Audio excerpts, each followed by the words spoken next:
I am very pleased to introduce our guest trainer, Dr. Timothy Fong.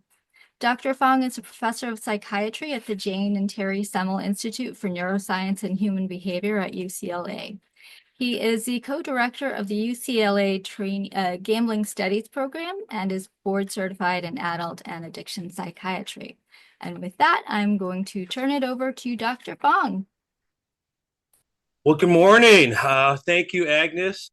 Thank you, Connecticut, Clearinghouse and Wheeler for inviting me out today on a beautiful Tuesday morning in digital virtual land. I'm actually logging on again from my offices here in the UCLA in Westwood at the UCLA Gambling Studies Program.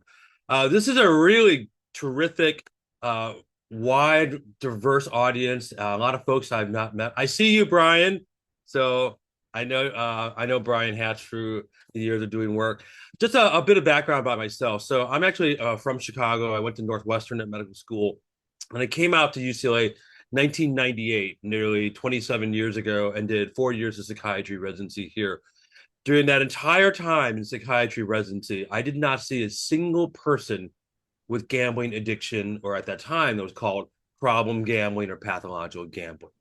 Now, thinking back to what 25 years ago was like, we had internet, we did not have the poker boom, we did not have any sports betting.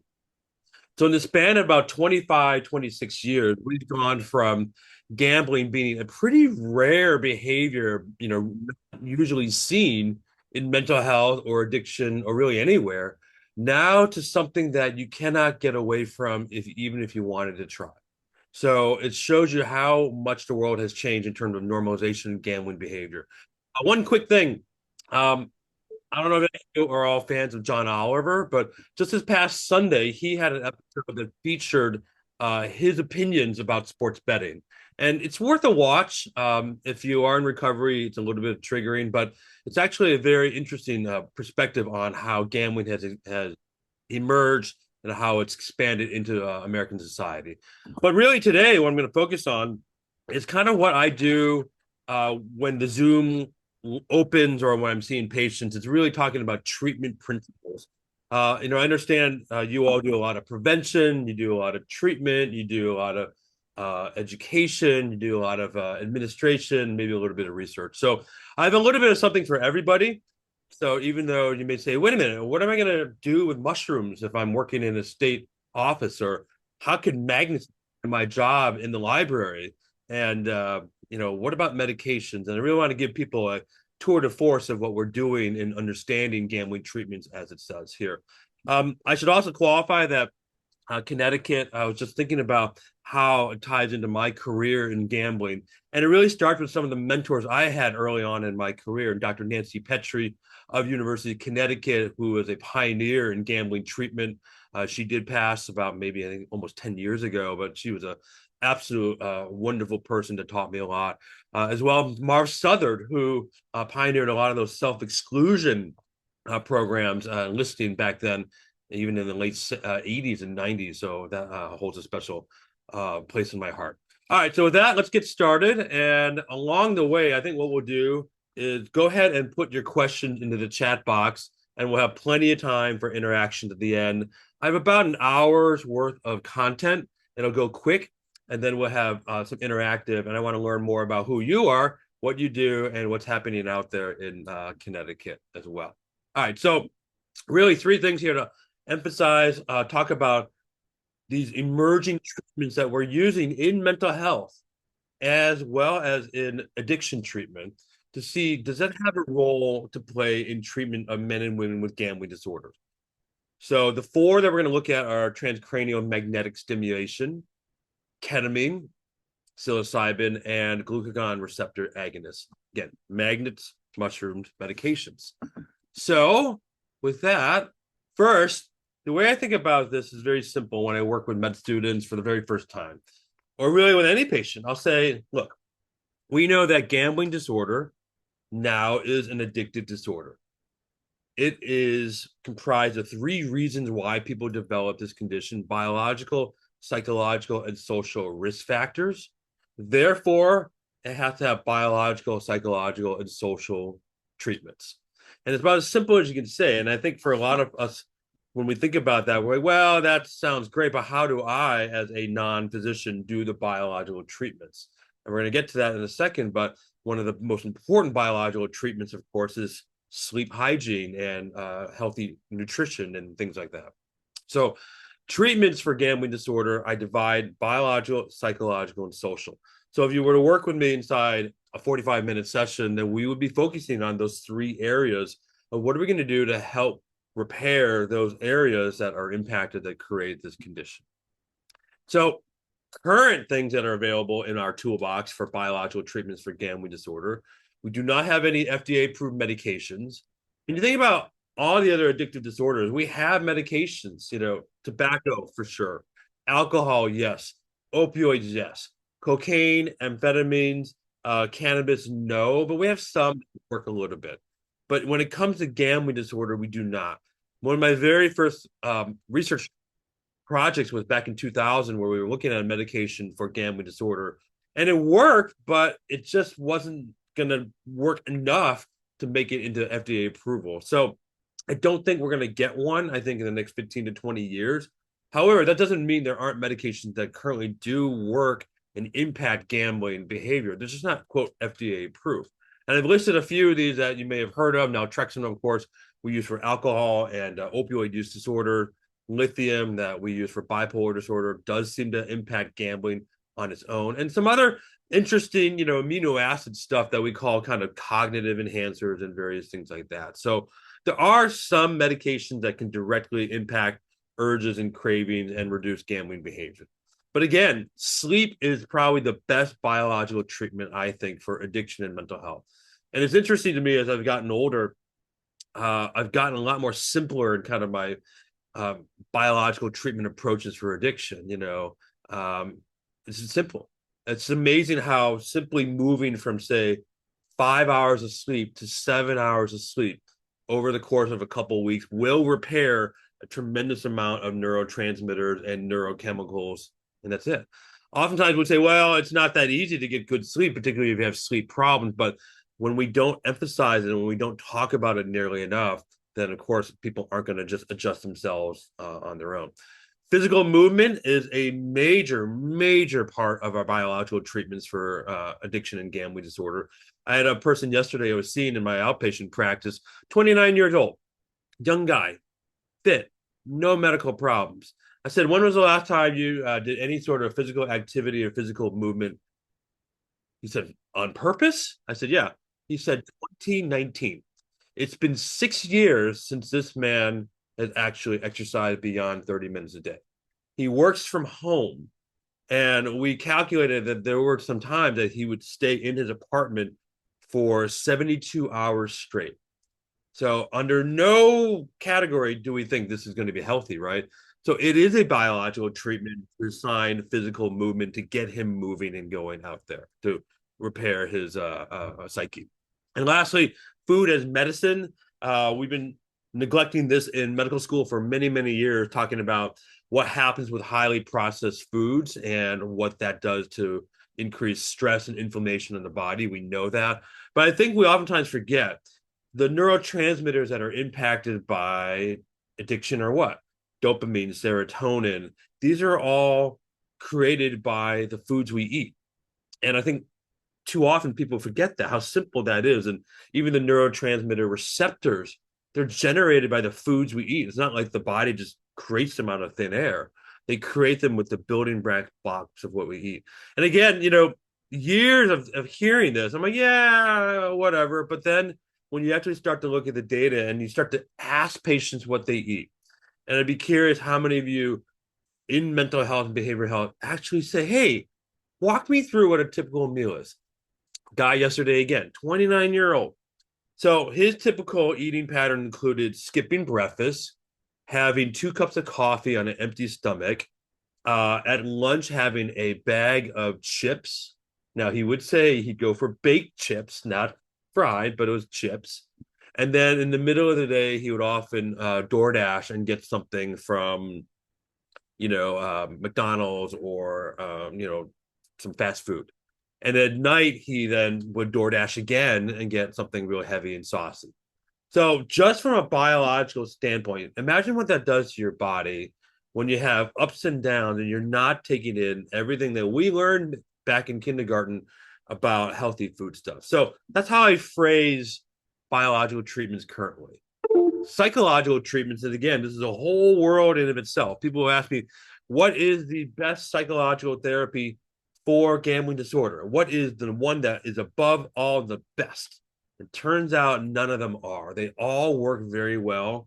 The thing that we want to achieve is getting folks to continue to engage in treatment.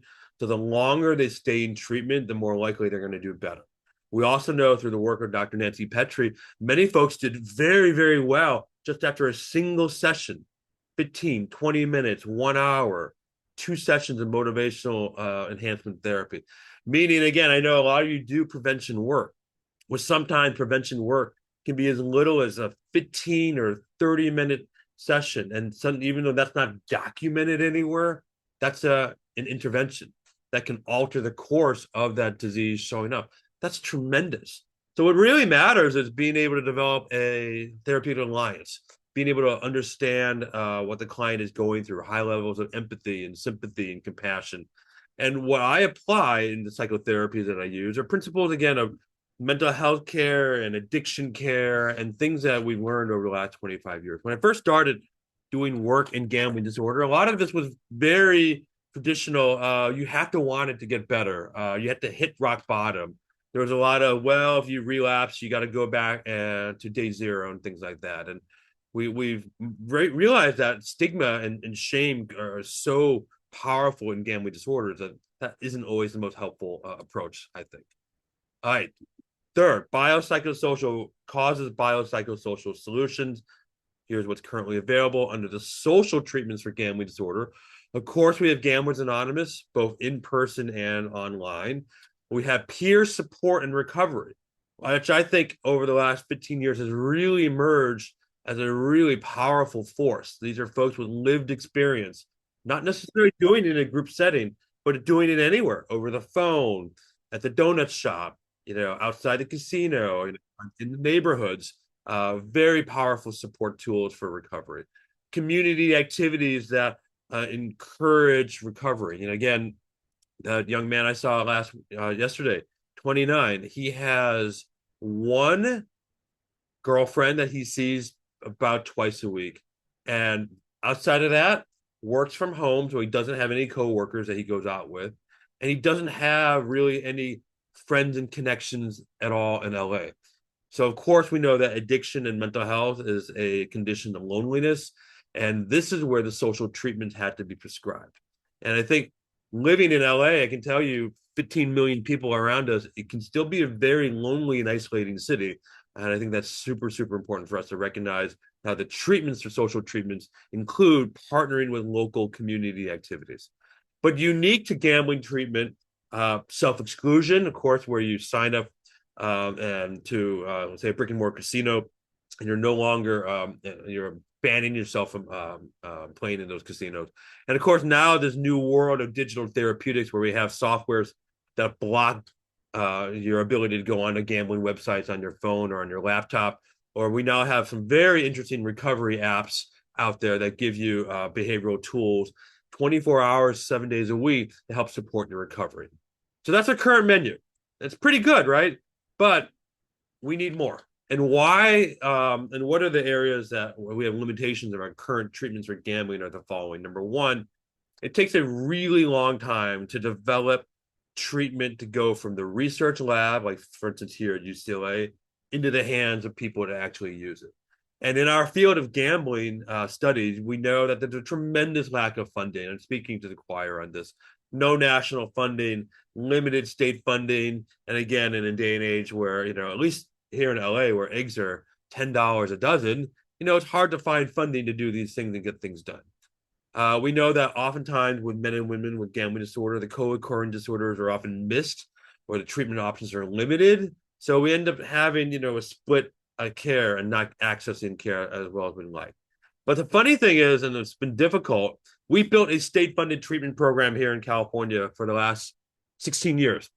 And one of the problems is that treatment demand oftentimes will fluctuate. So there are times like when you don't advertise or you don't do the prevention work that oftentimes patients don't show up.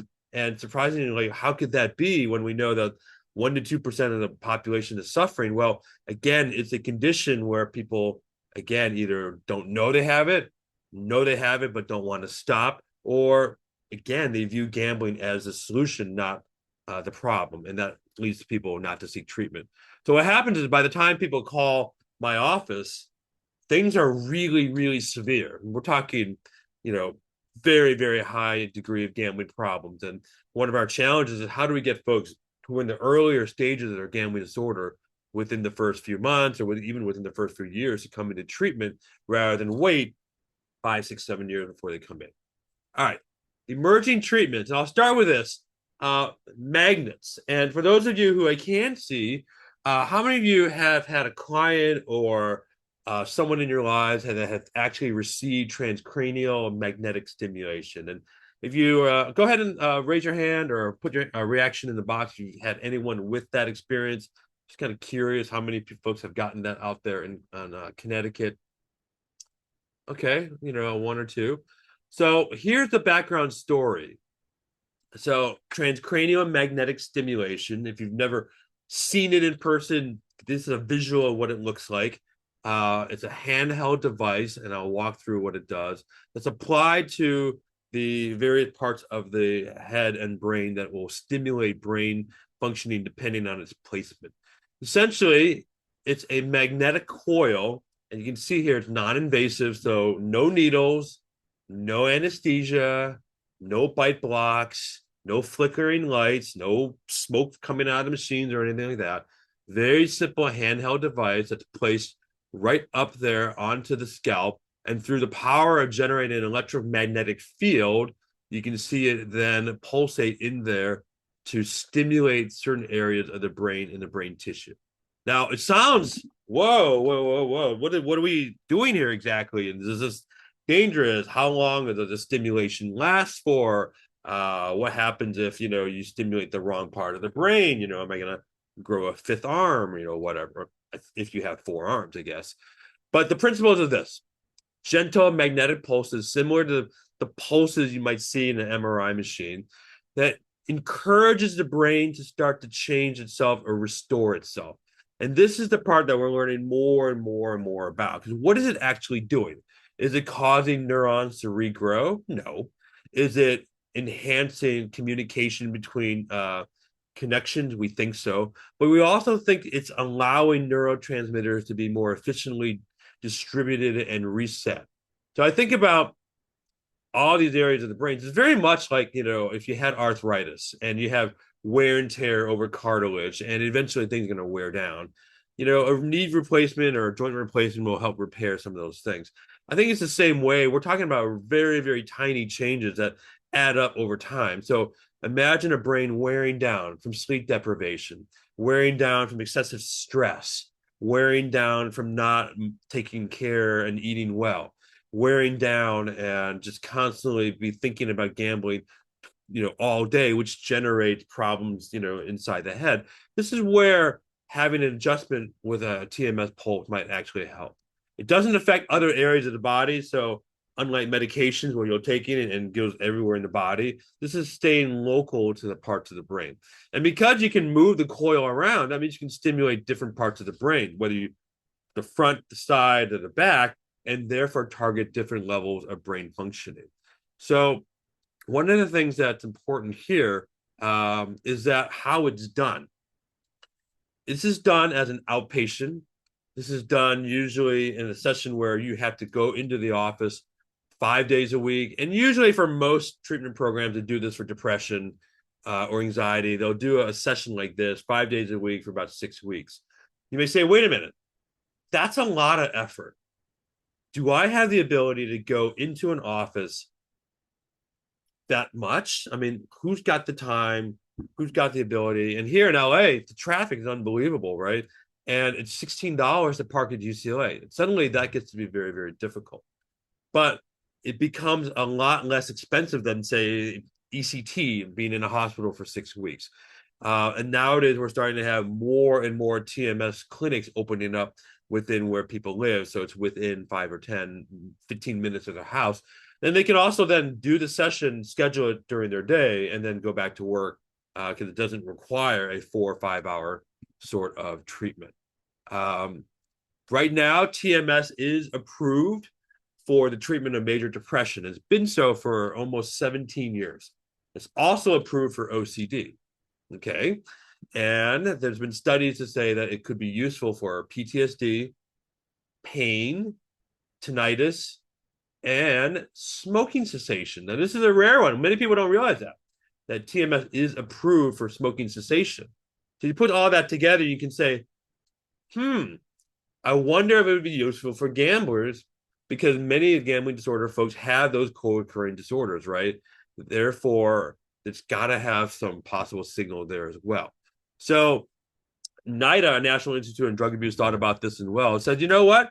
In addition to tobacco, let's look at it in cocaine, nicotine, and opioids.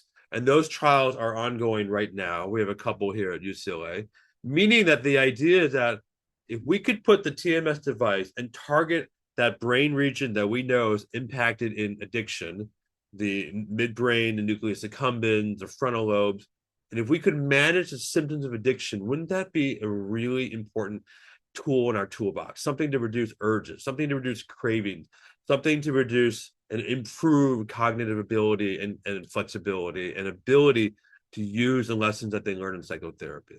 So 2020, TMS and smoking, the idea that here's a clear example where it showed a reduction in cigarette consumption at 44% at the end of treatment. So that's pretty good, right? Decreased craving, decreased actual smoking, increased smoking quit rate. These are all good things. Remember, if you wanted to quit smoking, you take 100 smokers today. A year from now, 7 out of those 100 will actually have been able to quit on their own. So the natural quit rate from smoking is very, very low. So the idea that you can use this and not a medication that many times people struggle with, it's a really interesting new toolbox for ourselves to consider. So with that in mind, that's where the idea began to be thought. NIDA and there's a couple of Italian researchers who said, if it works for nicotine, if we're exploring it for these other addiction, if it works for depression and OCD and PTSD that gambling disorder clients have, what about gambling? And here's the theoretically, of course, how it might work. And again, it's similar to all the other addictive disorders: reduce craving, improve control of gambling, meaning improve the ability of one to stop, improve the ability of one to start doing recovery activities, and improve the impulsivity that comes with gambling behavior, where one continue to make bets without thinking about the consequences. So when it comes to gambling, there's been just a few limited studies, mainly case reports. There's been one controlled study that's been done in Italy, and it's really showing that it's starting to have potential. So it's not yet ready to definitively say we think this is a standard treatment, but it does seem to work, as particularly with folks who have those conditions. One of the things I would encourage people to do this is, number one, think about your own life. If you have TMS clinics in and around where you live and work in Connecticut, I would highly doubt that those TMS clinics are screening for gambling behavior. So the homework assignment one I usually do for prevention and education and treatment specialists is to say, go to those TMS clinics and introduce yourself and say, hey, my name's so-and-so. I work with Wheeler. I do prevention and substance and gambling work. Would you be willing to add in a gambling screener to everyone who comes into treatment for TMS? And vice versa. Then that way we maybe identify other folks with gambling problems that are already being seen in non-gambling clinics. And vice versa, on the opposite side, if you are a treatment provider and you are working with gamblers and you have folks that tell you, yes, I've tried medications for depression or anxiety, or I'm looking for something else that might help other than medications, this could be a possible option for folks to use right now. Now, will insurance cover TMS? Of course. Will it cover TMS just for gambling disorder? I think that's going to be a case-by-case basis. But most of the TMS providers that I've worked with will say, well, we're going to list a number of conditions eventually to get treatment there, paid for right there. All right. So that's the quick story on TMS. Let me take a quick look here. Can you use TMS for people with ADHD? So the answer to that is yes, you can. And I'll highlight one of the things that people are starting to wonder. Again, and you'll see here in this list, they'll say, is this effective for ADHD? And right now, we do not have clear clinical trials to suggest that it is. However, we do have evidence to suggest that it does not make ADHD worse. So I think that's an important question there. Physical therapy for the brain. Well, that's an interesting way of phrasing it. I think that's a nice way of indicating that. When we think about physical therapy, it's not just going in there and getting your muscles reworked, it's getting your muscles reset. And it's teaching people how to take care of their joints. I play a lot of tennis and I play a lot of pickleball. And at one point, I rolled my ankle. And I remember the physical therapy was so useful for teaching me the stretches and the way to take care of my ankle stability. So I think that's where TMS is helpful for a little bit, but it's not teaching people how to take care of their brain health. That's our job as mental health specialists. All right, that's the magnets. Let's turn to the medication options that we have that are out there. And number one, ketamine. Now, everyone's heard about ketamine. You see this in the news. We unfortunately know that this is tied to a number of overdoses and things like that. It's been around a long time. Let me give you the quick story of ketamine. Number one, it's an approved medication, short-acting anesthetic that we use in daily operations every day in America. And it's also approved as a nasal spray for treatment-resistant depression under this fancy name called Spravato, which is not an Italian restaurant. It's a intranasal spray for depression. Ketamine IV clinics, which we hear spread throughout America, are only FDA approved for anesthesia. However, we get a lot of folks using it off-label for depression and for mood disorders and things like that. And all this really started to happen right around 2018, 2019, where Spravato came onto the market in 2019. And that's an example of what it looks like. Now, for me as a psychiatrist, it's really interesting because when it first came out, everyone's like, oh my gosh, here's a Schedule 1 medication. Here's a narcotic. Here's a drug of, quote, abuse that we're now using to treat people. And it's not the case at all. No, it's a medication that, yes, has abuse potential, but so do a lot of other medications we prescribe.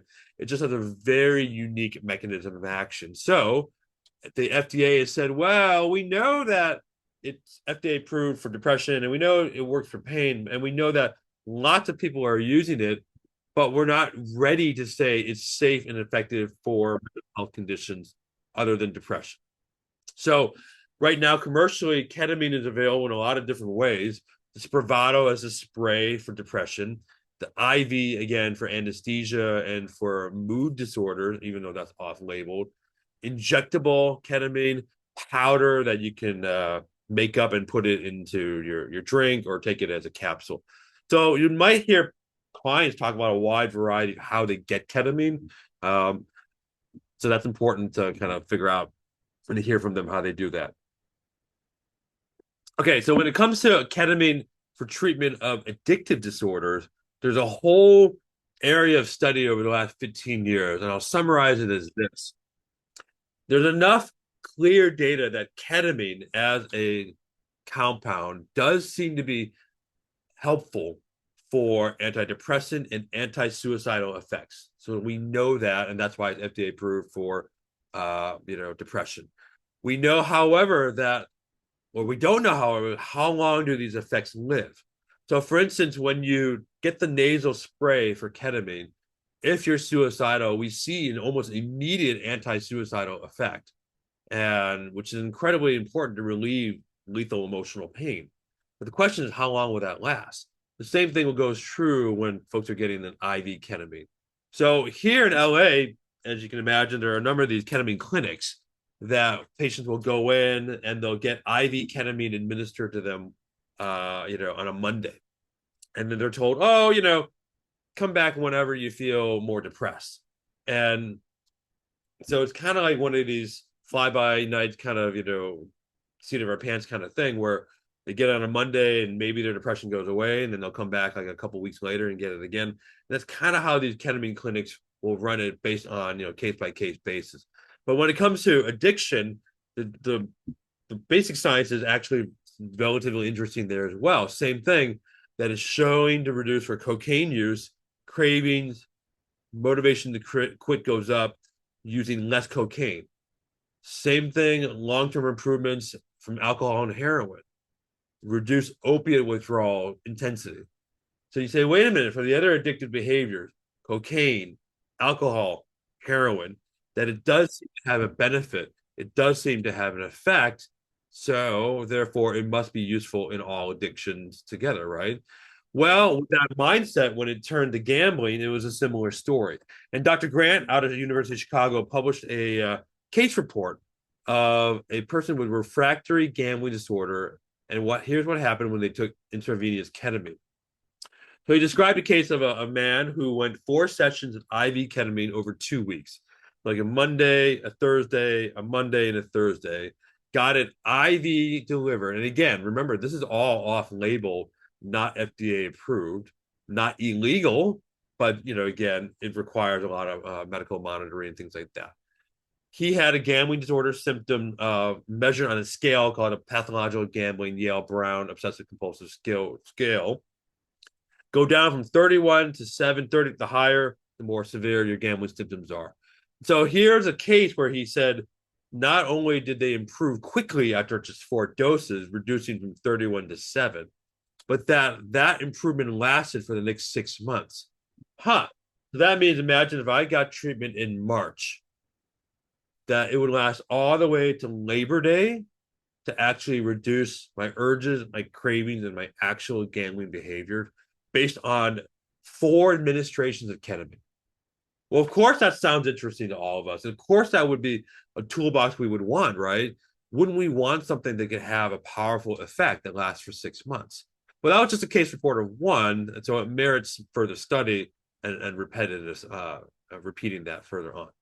So my story summary of ketamine is similar, and it's going to be a similar theme. Same thing. If there are ketamine clinics out there in Connecticut, it's worthy for you to call them, introduce yourself to them, and again, develop that rapport to have them screen for gambling behaviors, and also have another option. Again, it is not unethical or illegal or below standard of care to have someone go get ketamine off label for treatment of gambling or mood disorder or addiction.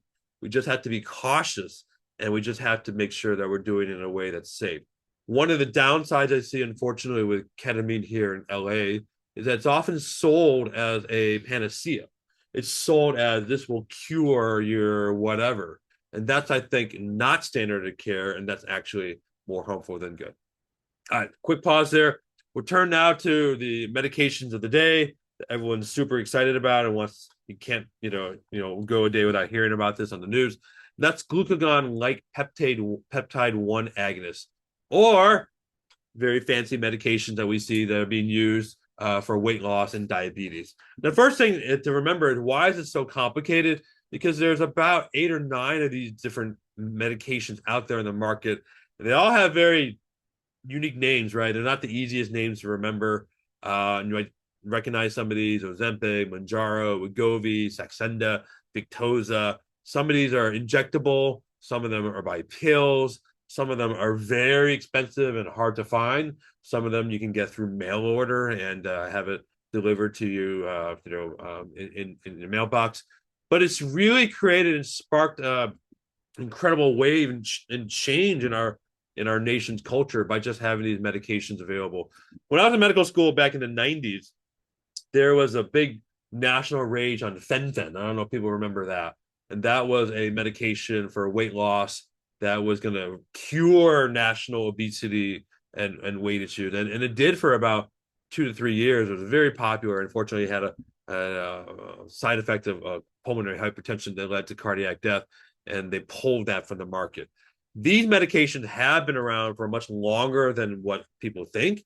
And so we don't anticipate that having the same kind of long-term side effect, but they're still relatively new. And so there's a lot more for us to learn about it.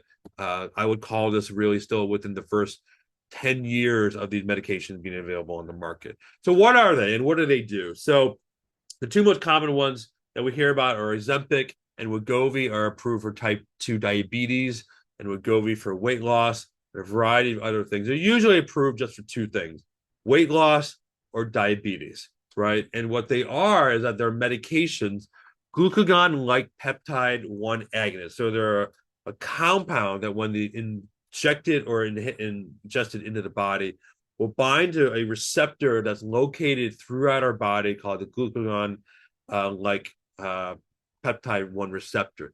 This receptor in the gut is responsible for managing a hormone called glucagon, which is then in partnership with insulin will manage your blood sugars. It also will reduce food intake and body weight by binding on receptors in our brain that are responsible for appetite and satiety and actually pleasure. So really, I think where people get interested in is they have to remember that the GLP-1 receptors are expressed in the brain, they're expressed in the body, and particularly in the brain where we're interested in, that they are located very densely in the same areas of reward and addiction. The midbrain, the ventral tegmental area, the areas of our brain that control reward, pleasure, satiety, motivation, interest, all that together. So suddenly that's why you're starting to hear these stories, right, of folks who initially did this for diabetes, then they lost a lot of weight. Oh, let's give it for people for weight loss. Then they lost a lot of weight, and then they did what? They stopped drinking as much.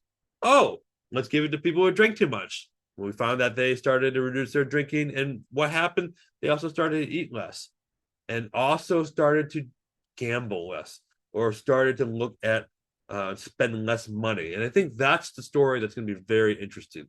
The GLP-1 receptor, again, in our livers, in our brains, in our pancreas, in our stomachs, and all of these are interconnected. And why they're so unique is we're talking about working on a receptor that's very different, that's never been worked on before with weight loss medicines in the glucagon, and a hormone, glucagon, that's not dopamine, a hormone that's not serotonin. This is a very different hormone than what we're used to. But look at this one area in the brain: satiety, appetite, and intake. So you think about what would it be like inside the mind and brain of a gambling disorder if this would work. It would decrease satiety of gambling, make gambling less satisfying. It would make you more satisfied at an earlier stage in gambling and could potentially reduce the intensity of wanting to gamble, the urges and cravings. These are all things that are things we can't necessarily do by just sheer psychotherapy. So when it comes to addiction, here's the story. So a few years back, 2019, people were starting to notice, hey, this does seem to work on folks who lose weight, but also who drink and maybe smoke. And that's where we now have trials that have been underway for the last 4 years in the 4 areas of addiction that we're really interested in: alcohol, cocaine, nicotine, opioids. And the results are coming in, but the alcohol data is probably the most robust, showing that, yes, there's a pretty strong signal that this stuff does seem to reduce alcohol intake. Alcohol satiety is satisfied much earlier, decreased cravings. I've had a number of patients now who are on these incidentally who came and said to me, yes, this is exactly what happened to me. I wasn't planning on that. And that's exactly what happened there. So one of the things of why we think it may be useful when it comes to something like gambling is this. Again, if you could break up these symptoms in the head that are occurring during gambling disorder, we'd have a really powerful tool for treatment. Imagine being able to reduce the intensity of urges and cravings. Imagine being able, if someone even went to gamble and instead of being at the table for their traditional session, which might be 7, 8 hours, it only being 10 to 30 minutes, that's going to make a big impact in reducing harm. If we can get people to just have less wow, like from gambling and be more satisfied at a quicker stage, that could be a very, very powerful possible treatment response. So we only have case reports of this. I've had probably about 5 patients now that have come to me where we've used GLP-1 receptor agonists for gambling. And I'd say about half, 2 of them have done pretty well, where it actually did seem to make a difference. The other 2 have not, and I'm waiting on the 5th one to get a response. So, but I am excited the idea that this is a toolbox that's expanding. Here's a medication that's available to me to use today, off label. It's not addictive. It's very accessible. It has a growing track record of use. And there's a lot of patients who are wanting to use this. I get a lot of patients in addiction that don't want to use medications. I don't want medication. I want to beat this thing on my own. I don't want to, use, anything artificial. But when it comes to using these medications, they oftentimes say, hey, I absolutely would. I don't mind being on these because particularly it's going to help with weight and things like that. So vice versa. So really, the message there again stands out for all of us is to go back and talk to the primary care doctors, the nurse practitioners, the other healthcare professionals that are using these medications and prescribing them out there, and really partner with them again. Have them screen for gambling. Have them as a possible option if you have folks that come in for gambling disorder and want to consider another medication option. All right, the last part here is mushrooms, which we fold under psychedelics. Let me take a quick snap here. Does metformin have similar effects? So metformin, which has been around for over 60 years, which is essentially a sugar modulator. That's probably the simplest way I can describe. It helps reduce blood sugars and FDA approved for diabetes. We do use it for weight loss, particularly from psychiatric medication. Unfortunately, it does not seem to have any of those same impacts on the brain. It does not get into the brain in the same way that glucagon-like peptide receptor agonists will do. And there's just been no real clinical experience that metformin would have any effect on craving or urges when it comes to something like gambling. All right, so psychedelics, we zoom back out. What are psychedelics? Well, they're compounds, mainly that can be derived from plants or, made in the lab, that predominantly work on the serotonin systems. Now, that's kind of reductionistic because they work on really all systems, dopamine and epinephrine and various things like that. But predominantly, we're looking at the ones that bind to this receptor, serotonin 2A. And inside this family, we traditionally think about LSD, psilocybin, and ayahuasca. Those 3 are the big ones in psychedelic world. I'm only going to talk about psilocybin because that's the one that's gaining the most clinical energy and interest over the last 4 to 5 years. So psilocybin, of course, is a compound that comes from various types of mushrooms. And when you take it, it's converted into an intermediate metabolite called psilocin. That's the compound that then activates and binds to the serotonin 2A receptor in our brain that then will activate all those various psychoactive and psychotropic effects. So how do people use psilocybin? Well, for thousands of years, they just take it in as orally as mushrooms. Part of a spiritual experience, part of a lot of cultural rituals. Oftentimes they'll just eat the mushroom themselves or they'll grow it. There's a lot of experience in people how to use that. What's new though, over the last 20 years, of people using the idea, let me use a smaller dose of a traditional amount of mushroom that I would ingest, mainly to try and get a clinical robust improvement, microdosing as it were. So microdosing tends to be about a much smaller percentage of a typical dose that you might ingest from a psilocybin experience. And this idea of really over the last 15 years is that can this be a performance enhancer? Can this be a treatment for mental health? Should this be in the water like fluoride? All this kind of revolutionary in the idea of looking at mushrooms for mental health. Now, microdosing claims, and these are just anecdotes how people describe it, they'll say these things all tied back into the serotonin receptor and altering brain functioning in a way that makes them experience things that they hadn't done before. And I highlighted here, I feel more love for myself, so enhanced empathy. My cravings for sugar, smoke, and sodas nearly went away. Reduction again of whatever disturbances are occurring in the imbalance in the midbrain addiction areas. I can't prove that there's some connection going on, but I feel like something bigger is going on. Increased hope, increased sense of optimism that just comes naturally and things like that. So psilocybin, unfortunately, for better or worse, has really taken on the nation by storm as a potential option for mental health. And no matter what state you're in, someone's talking about psilocybin. Our current professional society, American Psychiatric Association, says this. We say, you know what? We think this is really interesting stuff, but we don't have adequate scientific evidence to endorse it as standard of care. However, let's study the heck out of it. Let's research this thing. Let's figure out how to regulate this properly, how to do it in a safe, integral manner. And it should be done with treatment informed and evidence informed care, not just based on a whim. Now, that sounds great, but what's the practical outcome of that? Here is something completely different. And again, here in California, psilocybin has reached a level where it's become nearly commonplace, where if you wanted to obtain it, you can go on the internet and find a variety of other quote providers that are offering these services, link up with them, go to a ritual, get psilocybin there. You can buy mushrooms containing psilocybin and grow it your own. We don't have commercial like psilocybin stores that are open yet, but there are, unregulated online delivery services that get psilocybin, delivered to you that have, very powerful doses of psilocybin in them.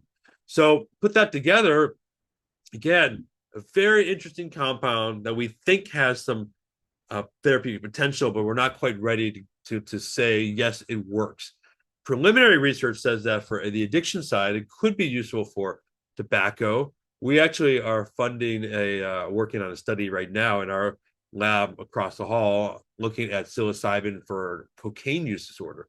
So the idea that, well, how would this work? Same thing, that the psilocybin, if it's effective, it's got to be increasing neuroplasticity, increasing cognitive flexibility, empathy, hope, drive, teaching people new things, new skills, so that they don't turn to other substances when they're feeling in an emotional, vulnerable state. All that sounds great, and all that still is very early on. There's a physician that I know out in Gibraltar, out in Europe, and he actually has a whole rationale for thinking about how psilocybin could be useful for men and women with gambling disorders. He did start a clinical trial just this past winter, and his idea is that, like any other addictive disorder, if psilocybin helps men and women with gambling disorder become more self-aware of their behaviors, more introspection of why they gamble, give them a spiritual experience that can help them break free from the shame, the stigma of the addiction, then this all could potentially lead to treatment improvements. Again, potentially.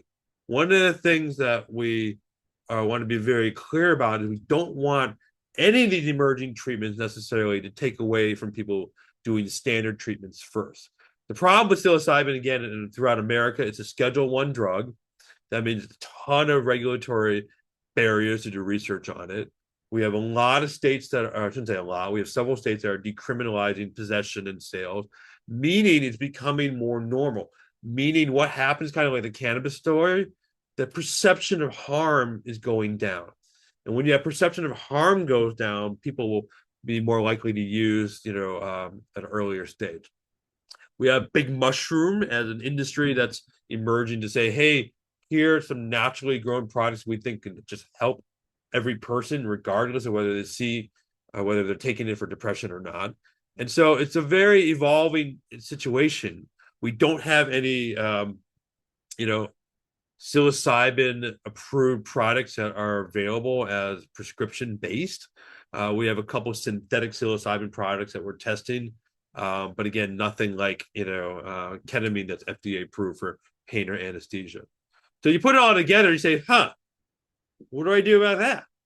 Think about informing ourselves first. And so when you have a client that's curious or really into this world, now you can engage them in meaningful conversation, have them explain to you, where do they hear this? What is their understanding? What are their expectations of this treatment that they're taking?